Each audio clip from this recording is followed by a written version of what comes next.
Hi guys, this is doctor Aarti here from pain care clinic Zirakpur Chandigarh.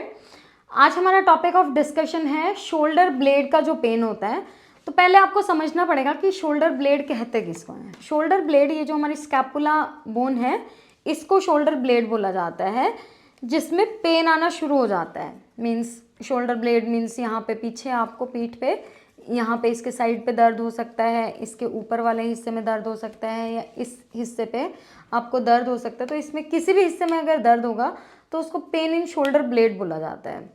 और होता किन कारणों से है ये, किसी को भी हो सकता है रैंडमली, कोई ऐसी बड़ी चीज़ कारण होना इसके लिए ज़रूरी नहीं है। समटाइम्स अगर हम बहुत ज़्यादा गलत पोस्चर में सो रहे हैं, उसकी वजह से नेक्स्ट डे उठते हैं तो ये हिस्सा बहुत ज़्यादा अकड़ा हुआ फील होता है, इसमें दर्द होता है।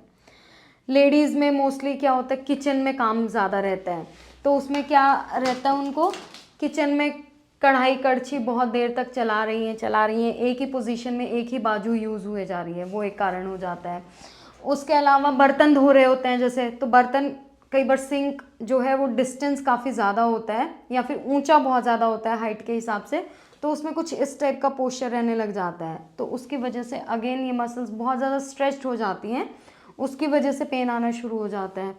या जो सिलाई कढ़ाई बुनाई इस टाइप का काम करते हैं, उनकी टाइटनेस की वजह से ये चीज़ ज़्यादा हो जाती है। क्यों, एक ही पोजीशन में रहती है बाजू, अगेन झुकी हुई रहती है, अगेन ये मसल्स टाइट होना शुरू हो जाती हैं, पेन आती है। या फिर डिलीवरी के बाद हो जाती है, एकदम से बेबी को होल्ड करना होता है, फीड कराना होता है, या बाजू पे लेके सोना शुरू कर देते हैं कुछ लोग एक पोजीशन में, उसकी वजह से पेन आना शुरू हो जाता है। कंप्यूटर पे काम कर रहे हैं आजकल, या मोबाइल ऐसे लेट के हम बहुत ज़्यादा देख रहे हैं, उसकी वजह से हो जाता है। कंप्यूटर पे काम कर रहे हैं ऐसे झुक के, आपका लेवल पे नहीं है, बिकॉज अर्गोनोमिकली आपका जो पोजीशन है कंप्यूटर पे काम करने की, वो पहले चेक कर लीजिए कि आपके प्रॉपर है कि नहीं। अगर वो नहीं है तो आपको एडजस्टमेंट करनी पड़ती है कंप्यूटर पे काम करने के लिए, कंप्यूटर या लैपटॉप जो भी है। नहीं तो आपकी गर्दन ऐसे रहेगी, अगेन फॉरवर्ड हेड पोस्चर होना शुरू हो जाता है, उसकी वजह से पेन आते हैं।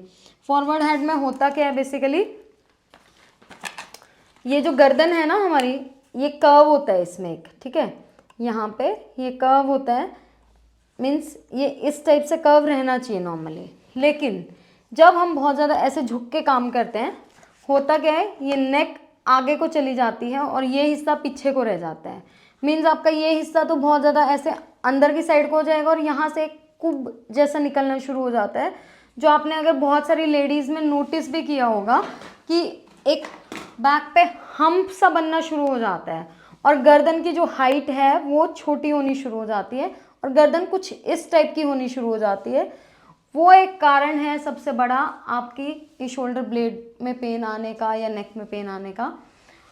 और भी अलग अलग टाइप के कारण हो सकते हैं। कई बार कोई गिर जाता है, उसकी वजह से रोड साइड एक्सीडेंट हो जाता है, बाइक से गिर जाते हैं, एकदम उस शोल्डर पे ही गिर जाते हैं, तो वहाँ मस्कुलर इंजरी हो जाती है, टेंडन इंजरी हो जाती है, उसकी वजह से हो जाता है।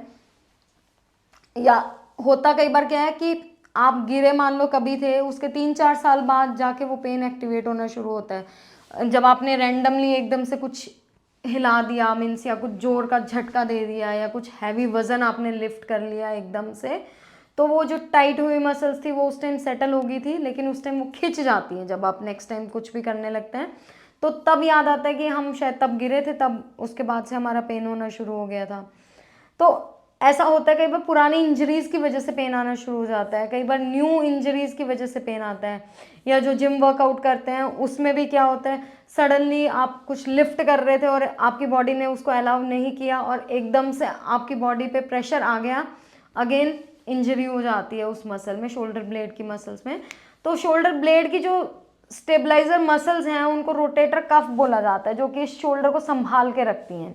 अगर उसमें कहीं भी इंजरी हो जाती है तो हमारी पोजीशन में कहीं ना कहीं रुकावट आनी शुरू हो जाती है। जैसे कि 4 मूवमेंट्स बेसिकली जो हम शोल्डर से करते हैं, बाजू ऊपर उठाना, उसमें दर्द आनी शुरू हो जाएगी, या साइड से उठाना ऐसे, उसमें दर्द आनी शुरू हो जाती है, या सिर के ऊपर जो लेके जाते हैं वो नहीं उठा पानी पॉसिबल हो पाती, या कई बार पीठ के पीछे जब हम हाथ लेके जाते हैं वो हाथ जाना बंद हो जाता है, इतना इससे ज़्यादा रोटेशन होनी बंद हो जाती है।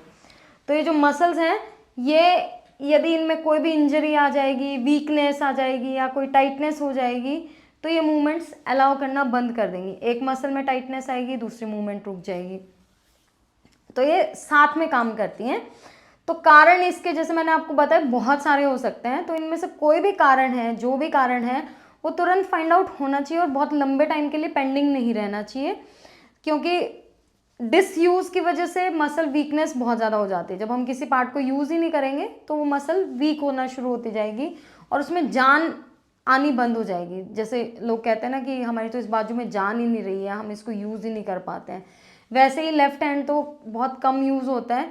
तो सबसे ज़्यादा जो प्रॉब्लम आनी स्टार्ट भी होती है पहले, वो लेफ्ट में ज़्यादा आनी शुरू होती है। राइट हम फिर भी मूवमेंट लाते रहते हैं, तो उसमें कम चांसेस होते हैं कि बहुत रेयर केसेस में पेन आती है। तो स्टार्ट यूजुअली लेफ़्ट से होता है, इसीलिए कहते हैं कि लेफ़्ट में पेन आ रही है स्पेसिफिकली। तो जो भी पेन आ रही है उसको फाइंड आउट कीजिए तुरंत और डॉक्टर से कंसल्ट ज़रूर कीजिए। और बाकी जो जैसे मैंने बताया सीरीज़ हमने स्टार्ट की हुई है, तो इसको बिल्कुल भूलिए मत, लाइक करना, शेयर करना वीडियो को, और सब्सक्राइब तो करना बिल्कुल ही मत भूलिए चैनल को, क्योंकि जो आगे आती रहेंगी वीडियोज़ वरना वो आप तक पहुंच नहीं पाएंगी। आप बेल आइकन भी प्रेस कर सकते हैं नोटिफिकेशन के लिए, ताकि जब भी हमारी लेटेस्ट वीडियो आएगी आपको तुरंत नोटिफिकेशन मिलती रहे। So thank you so much guys for your love and support. Thank you.